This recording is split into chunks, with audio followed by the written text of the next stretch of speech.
Pada video kali ini saya akan mendongeng alur cerita film Pitch Black yang dirilis pada tahun 2000.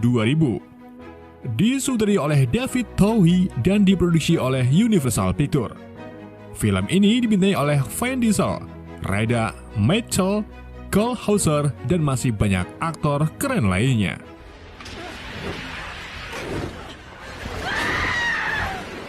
Jadi film ini mengisahkan pesawat ruang angkasa yang melakukan pendaratan darurat di planet gurun tak berpenghuni.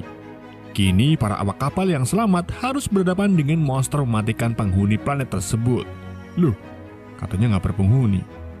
Gimana kisah selanjutnya? Daripada penasaran, mari kita simak alur ceritanya. Film ini berlatar belakang 500 tahun di masa depan, di mana pesawat pengangkut Hunter Grasner melayang-layang di ruang angkasa untuk membawa 40 penumpang ke Tinger System, yaitu sistem bintang yang mencakup beberapa planet.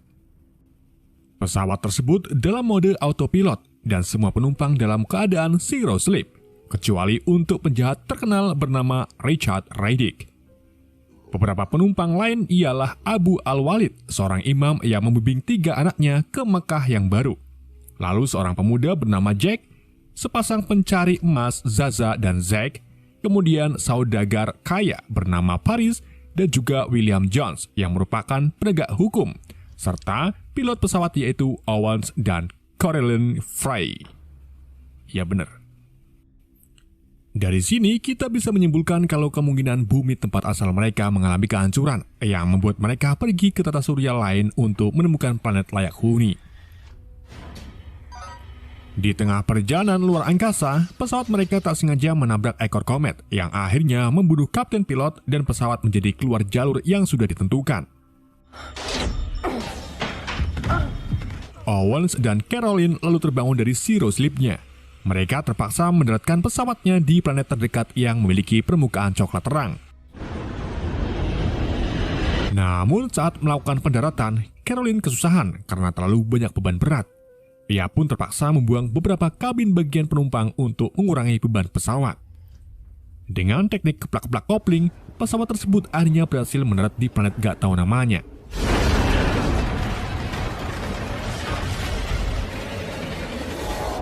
Tetapi karena pendaratannya tidak mulus, sebagian penumpang pun tewas dan Owens terluka parah karena tertusuk-tusuk gigi milik kaiju. Radic juga berhasil lolos dari ikatannya dan mencoba untuk membunuh Jones, tetapi Jones lebih dulu melumpuhkan Radic dan mengikatnya kembali ke sebuah tiang.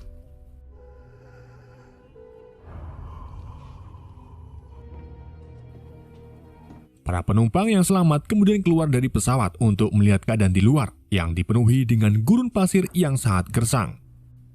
Mereka lalu memeriksa kargo untuk mencari sisa makanan dan air. Namun sayangnya mereka hanya menemukan botol ciu milik Paris. Al-Walid dan beserta anaknya terus saja menolak untuk minumnya. John pun memberitahu Al-Walid bahwa tidak ada apa-apa lagi untuk diminum di sini. Al-Walid lalu menegaskan kalau dirinya akan menemukan air di padang pasir ini. Di sisi lain, Radic yang sedang diborgol berhasil melarikan diri dengan memutar tangannya melewati tiang yang rusak. John mencoba mengejar Radic, tetapi ia gagal dan hanya menemukan potongan borgolnya saja. John memberitahu yang lain agar menemukan Radic dan membenarkan kalau Radic penjahat yang bisa saja membunuh mereka. Sementara itu di luar pesawat, Jack, Sasa, dan yang lainnya terlihat sedang membuat alat bantu pernafasan agar mereka bisa menghirup lebih banyak lagi oksigen. Caroline lalu minta Al-Walid untuk ikut mencari air sebelum matahari terbenam.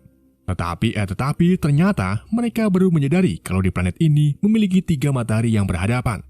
Hal itu tentu saja membuat kehadiran malam jauh lebih lama lagi. Caroline, Jones, Al-Walid, dan ketiga anaknya kemudian menuju ke arah matahari terbit untuk mencari Radic. Saat di perjalanan, Jones melihat beberapa pohon kermo dari kejauhan. Artinya, di sana pasti ada sumber air.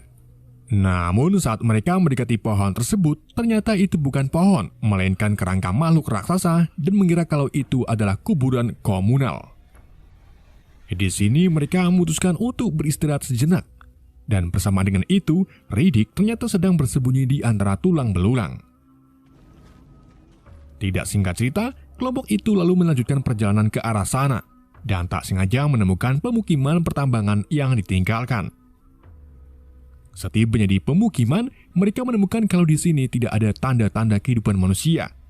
Caroline lalu tak sengaja menemukan miniatur tata surya di planet ini yang menandakan kalau manusia memang pernah tinggal di sini. Saat Caroline pergi ke tengah pemukiman, ia menemukan pesawat luar angkasa yang sepertinya masih bisa digunakan. Kita kembali ke lokasi awal, di mana Paris, Zaza, dan Jack mendengar suara kerusak-krusuk yang datang dari belakang pesawat. Suara itu ternyata berasal dari seorang pria yang terlihat terluka parah di bagian kakinya. Ketika pria itu berdiri di depan pintu pesawat, ia secara tiba-tiba ditembak oleh Zack yang mengira kalau dia adalah Riddick. Namun ternyata bukan, dan hanya penumpang lain yang selamat. Merasa tidak bersalah, Zack pun mengubur pria itu ke galian yang sebelumnya ia gali untuk mencari air. Tapi di sini Zack menemukan kejanggalan, di mana galian itu tiba-tiba memiliki lubang kecil yang mengarah ke dalam tanah. Karena penasaran, Zack pun memasuki lubang tersebut. Bersama dengan itu, Zack tiba-tiba diserang oleh sesuatu yang misterius, dan akhirnya ia pun meninggoy. Mendengar suara keributan, Zaza pun langsung berlari ke arah galian, tetapi ia tak menemukan Zack dan hanya menemukan banyak darah di sekitar lubang. Zaza lalu melihat Riddick berdiri tepat di atas lubang, dan dengan cepat Riddick melarikan diri dari hadapan Zaza. Tetapi untungnya ia berhasil dicegat oleh John yang kemudian menarik kacamata renangnya dan memukulinya sampai babak telur.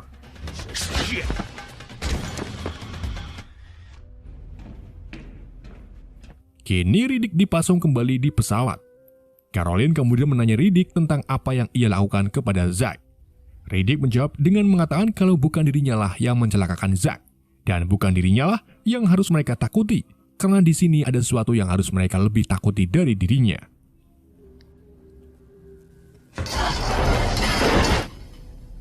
Jack lalu datang menemui Riddick dan menanyakan tentang mata Riddick. Riddick menjelaskan kalau dulu dirinya dikirim ke penjara, di mana ia tidak pernah melihat siang hari. Dari situlah Riddick menyewa seorang dokter untuk mengoperasi matanya agar bisa melihat dalam kegelapan. Namun sebaliknya, Riddick tak bisa melihat di siang hari. Itulah mengapa Riddick selalu memakai kacamata renang untuk antiseptik. Riddick lalu menyuruh Caroline memasuki lubang agar ia percaya kalau bukan dirinya lah yang mencelakakan Zack. He's not in the hole. Caroline lalu mengikat tubuhnya dengan tali dan mulai memasuki lubang hingga sampailah Caroline di sebuah goa yang memiliki puluhan corong di atasnya. Saat Caroline melihat di sekelilingnya, ia melihat pergerakan makhluk aneh. Di detik itu juga, Caroline menemukan bagian tubuh Zack yang hanya sisa kakinya saja. Mengetahui hal tersebut, Caroline pun langsung memanjat ke atas cerobong untuk keluar.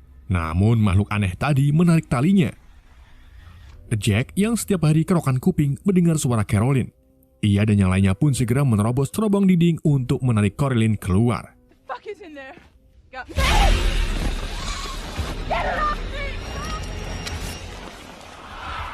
Kini mereka pun percaya dengan apa yang dikatakan Riddick dan memutuskan untuk membebaskannya dengan syarat Riddick harus mematuhi apa saja yang dikatakan John. Agar tetap bertahan hidup, mereka pun pindah posisi ke pemukiman pertambangan untuk menggunakan pesawat luar angkasa di sana.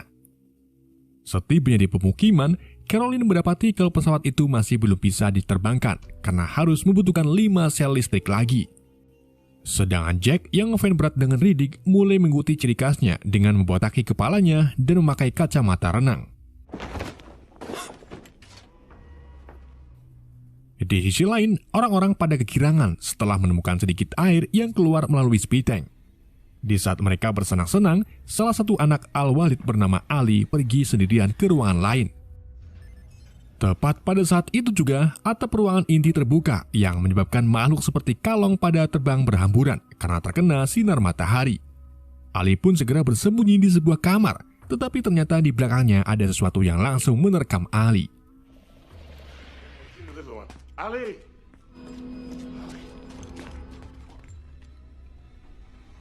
Beberapa saat kemudian, Al-Walid dan yang lainnya mencari Ali di ruangan Ali berada, di mana mereka menemukan Ali sudah meninggal dalam keadaan mengenaskan.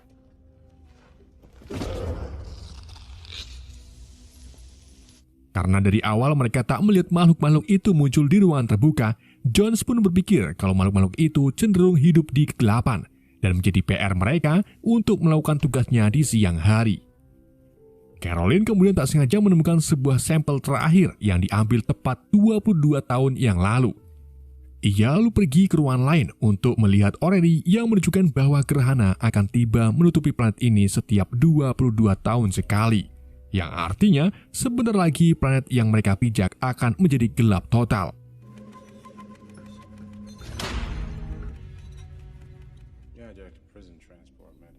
Carolyn pun memberitahu John agar kita cepat-cepat mengambil sel listrik lain di tempat awal.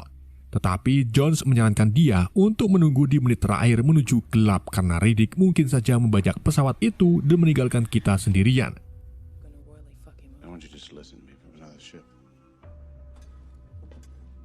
Setelah John pergi, Riddick mendekati Carolyn untuk mengatakan kalau John sebenarnya bukanlah seorang penegak hukum, melainkan pemburu bayaran.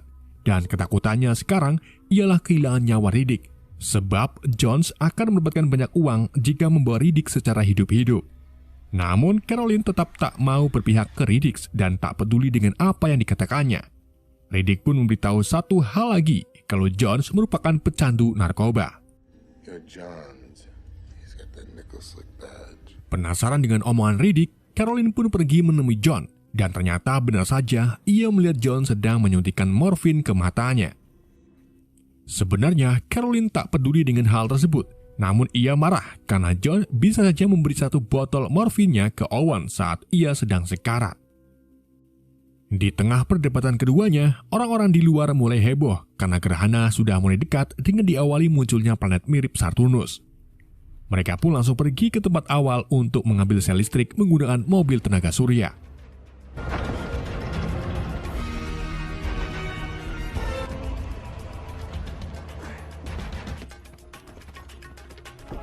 Tepat setelah gelap mulai tiba, ribuan makhluk seperti kalong muncul dari sarangnya. Mereka pun langsung berlari ke ruangan kargo untuk berlindung. Namun saat Sasha dan Riddick mencoba untuk ke ruangan kargo, makhluk-makhluk itu mulai menyerang mereka, yang membuat keduanya jatuh ke tanah. Sasha yang panik gegeran segera bangun dan berlari kembali ke arah kargo. Tetapi sayangnya ia malah diserang oleh makhluk-makhluk tersebut dan mati sia-sia. Ketika Riddick mencapai kargo, ia melihat dari kejauhan makhluk itu muncul 2 kali lipat lebih banyak dari sebelumnya. Dan sepertinya kali ini mereka lebih besar dari sebelumnya. Mereka lalu masuk ke dalam kargo dan mempersiapkan segala pencahayaannya. Saat Riddick hendak mencari Pertus, ia melihat makhluk itu nangkring di atas kardus. Kita sebut saja makhluk itu Wang Wong. Di saat itu juga, putra dari Al-Walid bernama Hasan mendekati Riddick dari belakang. Riddick lalu menyuruh Hasan agar tetap diam. Namun karena panik, Hasan malah lari yang pada akhirnya ia pun dibunuh oleh Wang Wong. Saat Wang Wong itu sedang teralihkan, Riddick segera berlari ke arah yang lain. Tetapi salah satu Wang Wong itu mengejarnya dari belakang. Carolyn pun refleks mengarahkan senternya ke arah Wang Wong dan mendapati kalau Wang Wong itu takut dengan cahaya. Tak hanya itu, kulitnya juga terbakar saat terkena cahaya. Setelah mengetahui kelemahan Wang Wong, Carolyn dan yang lainnya pun membuat rencana untuk kembali ke pesawat antar bintang dengan berjalan kaki, dibekali dengan senter dan beberapa lampu cahaya lainnya. Mereka lalu ke kabin utama untuk mengambil daya sel serta membawa apapun yang bisa dijadikan sumber cahaya.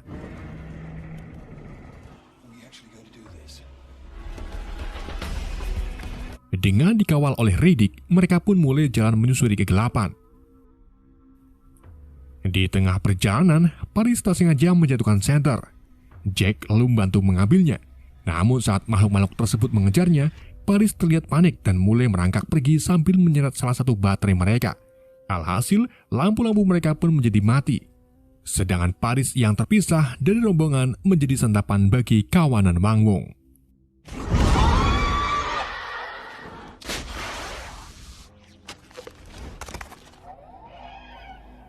Riddick kemudian menghentikan perjalanan dan menyadari kalau Wang Wong masih mengikuti kita karena mencium bau darah dari wanita mens. Carol pun bingung karena dirinya belum mens.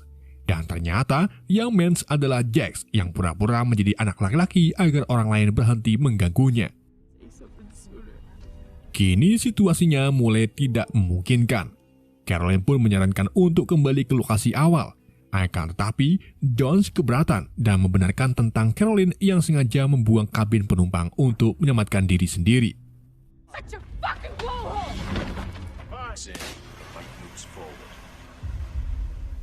Setelah itu, mereka melanjutkan perjalanannya kembali. Di tengah jalan, John berbicara empat mata dengan Riddick untuk membunuh seseorang guna dijadikan umpan. John kemudian dengan entengnya memilih Jack. Namun Riddick berpikir kalau makhluk-makhluk buas itu mungkin butuh orang yang lebih besar. Jadi ia mengambil kartu reverse untuk menjadikan John sebagai umpan. Hal itu tentu saja membuat John marah dan keduanya pun adu jotos.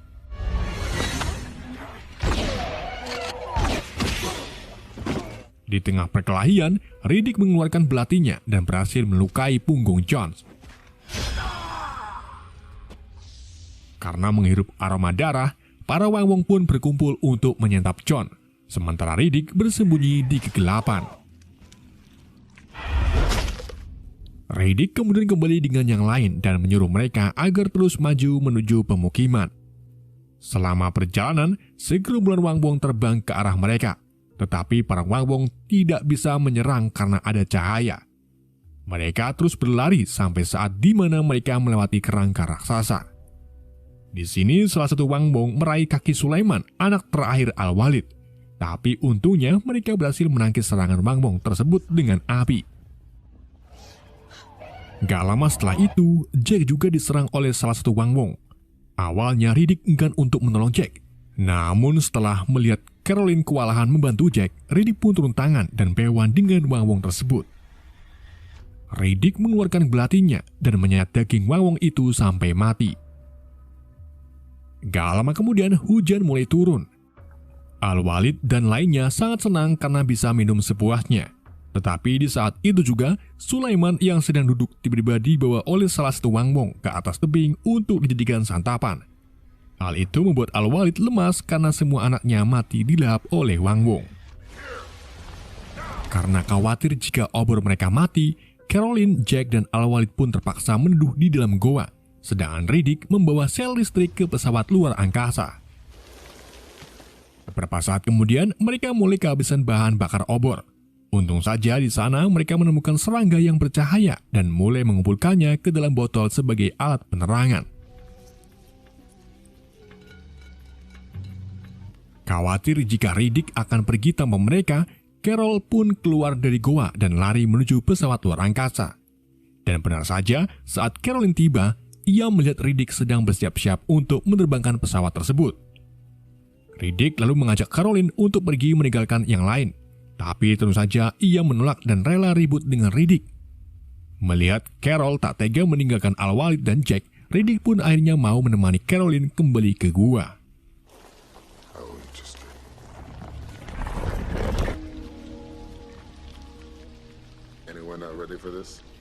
Saat mereka berhasil menjemput yang lain dan ingin kembali ke pesawat, mereka kembali dihadapkan dengan Wang-Wong. Tapi untung saja mereka berhasil melewatinya. Carol, Jack, dan Al-Walid lalu langsung masuk ke dalam pesawat, sementara Riddick masih berurusan dengan para Wang-Wong. Di sini, Riddick mencoba mengelabui makhluk itu dengan menghalangi pandangannya. Usahanya itu berhasil, sampai akhirnya Wang-Wong lain muncul dari belakang dan menyerang Riddick. Mendengar suara jeritan Riddick, Carol pun pergi mencari Riddick yang kini luka parah di kakinya. Dan saat Carol membantunya berjalan, Wang-Wong itu terbang ke arahnya, lalu menikamnya dari belakang dan membawa Carol pergi.